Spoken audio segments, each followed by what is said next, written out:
Hi, my name is Audrey, and my pronouns are she, her. And the top two courses that I like to ULA for are CS 130A and CS 130B.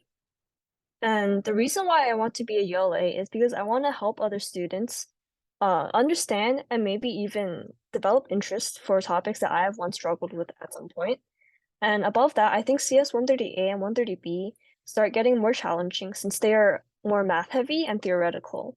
And I want to help students feel more comfortable tackling these problems that may arise. And so for the two topics that I will be discussing, they will be the first topics I were discussed in the CS 130A class that I took with Professor Eric Vagoda, and they were graphs and graph exploration. So first, I'd like to start off with what a graph is.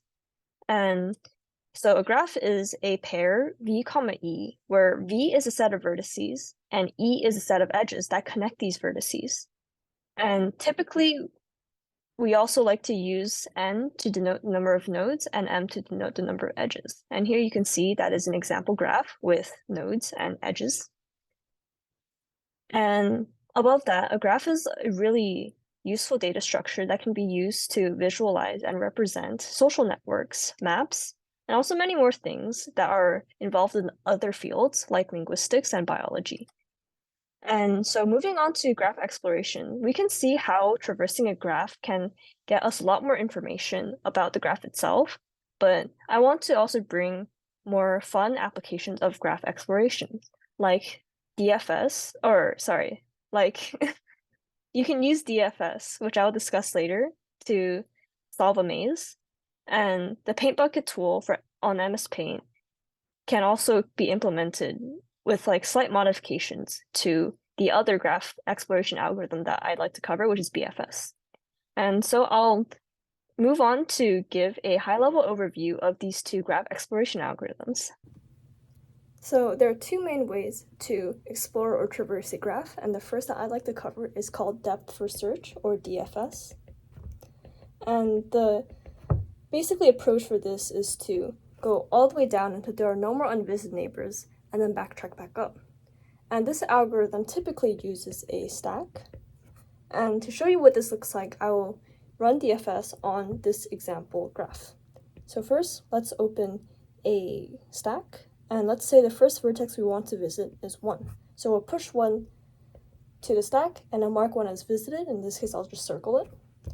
Then we'll look for unvisited neighbors of 1, and then we see 2. So we will mark 2, push 2, go to 2, and then we see that 2 has no more unvisited neighbors, so we will pop 2. Then at 1, we see 4 again, so now we go to 4, and then at 4, we will see 5, so we'll go to 5, mark 5, and at 5, we'll see 6, so we'll mark 6, go to 6, and at 6, we'll see 3, so we will mark 3, and then go to 3. And now at 3, we see that there are no more unvisited neighbors, so we will pop 3, go back to 6, pop 6, since there are no more unvisited neighbors, go back to 5, and at 5, we see there are no more unvisited neighbors, so we'll go back to 4, and at 4, we see no more unvisited neighbors, so we'll go back to 1. And lastly, at 1, there are no more unvisited neighbors, so we'll pop 1, and now that the stack is empty, we have visited every single node in this neighborhood. And this algorithm takes order n plus m. And now moving on to personally my favorite algorithm, breadth first search, or BFS. And the approach of this one is basically, we will look at the graph kind of layer by layer. So this algorithm typically uses a queue. And so to run this one, I will show you once again using the same example graph. And let's say we want to start at vertex 1 again. So we mark 1 as visited, then we pop 1 to the queue. We look at 1 and look for all of its unvisited neighbors, and we see 2 and 4. So we push those 2 onto the queue and mark them as visited. And then now that 1 has no more unvisited neighbors, we pop 1. At 2, there are no more unvisited neighbors, so we pop 2. At 4, we see 5 and 6. So we push 5 and 6. And then no more unvisited neighbors of 4, so we pop 4. 5 has no unvisited neighbors, so we pop 5.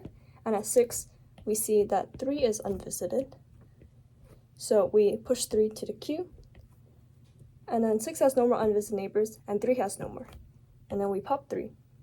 So now that the queue is empty, we have visited every single node in the neighborhood, and this algorithm takes order n plus m as well.